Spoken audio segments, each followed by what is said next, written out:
got out, and then when I got out, I was a civvy probably just for about a year, and I just kind of went back to my roots of coaching, personal training, mixed martial arts, and I really got bit by that bug, but I still missed the military. Right. So I had got back in. I got back in as a reservist though, 2010, and my first posting or placement, I guess, would have been at NDHQ when it was still downtown Ottawa. Okay. And I was just looking after component transfers.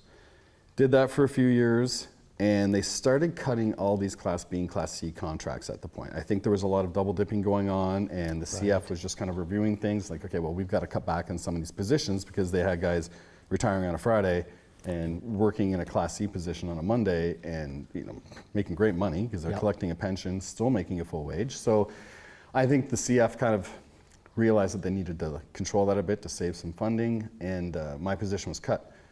So I was kind of back to square one, and I'm like, oh, I don't want to leave the forces again, but what is out there? So I got lucky. I was sent an email to apply just as an HR position at Command for CanSoftCom.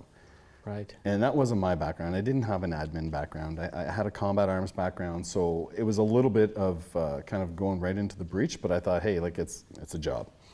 So I went, had an interview, got hired at Command. I started working in their, it was like an after action cell.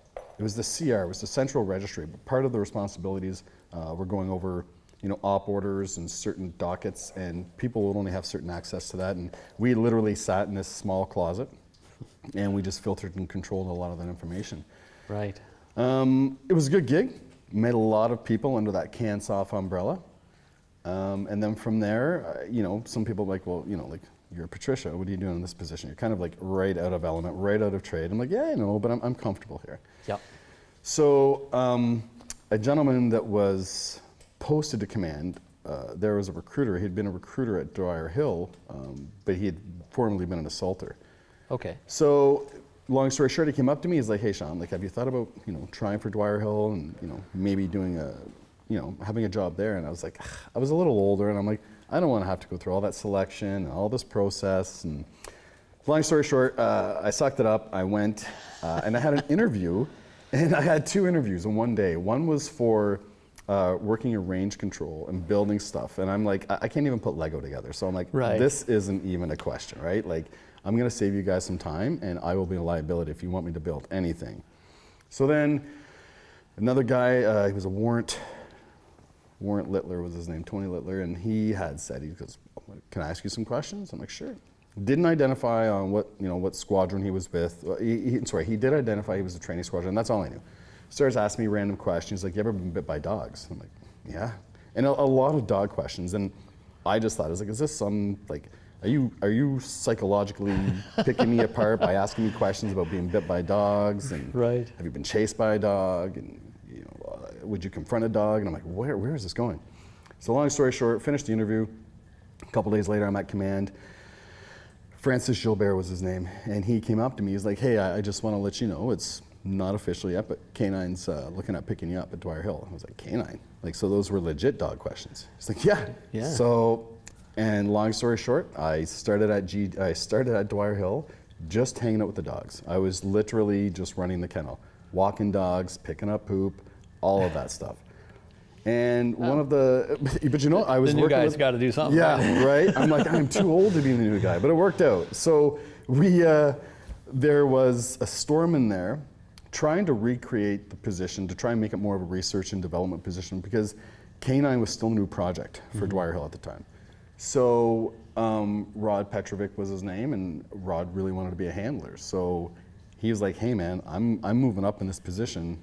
You're probably the next person in this position.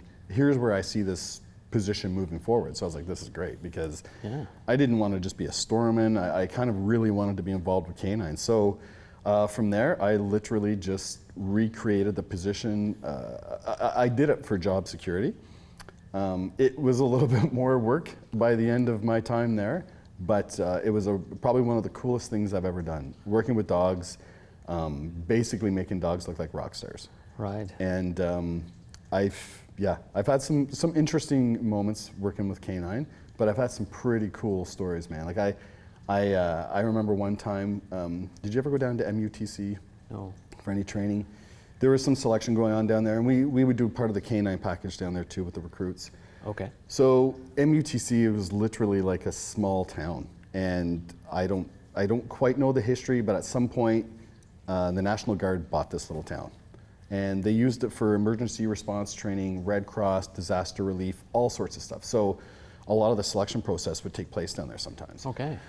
So we would take the dogs down there, and it was just a good place for us to run the dogs too, and it was more environmental training than, you know, trying to do stuff in Canada for Iraq when it's in the middle of December, right? Yeah. So we're down there, and one of the handlers had this one dog, and she was a rock star. This was the only female we had, and she was a rock star dog, right? But we had another dog that was only detection. Most of these dogs were dual purpose, but this dog was just detection. When he was young, he lost half his teeth, but he was a rock star at detecting. So they kept him on, more so for the course, because it gave the candidates a good idea of, like, you know, how tracking should look and, you know, explosive searches. Right. So this dog never did anybody.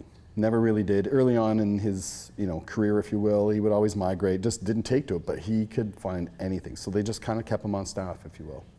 So we're down doing this training. I'm in this little, it looks like a trailer park. It's literally some old trailers, and they're furnished and everything. These look like homes, more so right. For like the realism of the training that we would have to do. So I remember, like it was an hour ago, I go into this bedroom. It's to look like a kid's room, and I'm putting on this decoy suit because this dog's getting ready to come in to mess me up. So yeah. I put the pants on, and I'm taking my time. I've been taking hits for days. I'm a little sore. Put my pants on, and I hear the handler outside the trailer give the command to find me. Oh, but no. It wasn't the same command to search, and I was like, oh my God, I have no jacket on, and I've already got some bad bites from dogs. I'm like, this is not gonna go good. And I look over to the bed, and there's like this old raggedy Dora the Explorer blanket. So I'm like, oh my God. So I grab this, and I can hear the dog's nails coming through this trailer, and it's gradually getting louder, it's getting faster, and I'm wrapping this blanket around my arm, and I'm like, okay, this is it, man, like this is gonna suck. And I hope the handler's right behind and realizes Davidson's got no jacket on. So the dog comes in. Well, as the dog jumps up on the bed, you can imagine the adrenaline spike I had. I'm like, okay, yeah. I'm not even gonna feel this. Well, it was the dog that doesn't even bite. It was just the detection dog. But my heart, Jay, was like ready to explode through my chest. The handler comes running in, laughing his head off, and it was like, oh man, like this was that comic relief that you don't get enough on an exercise, right? Like, I can honestly say any exercise training I ever did with Cansoff, it was much more lighthearted, much more intense, but I mean, there were a lot of times where you could just kind of sit back, laugh, and breathe.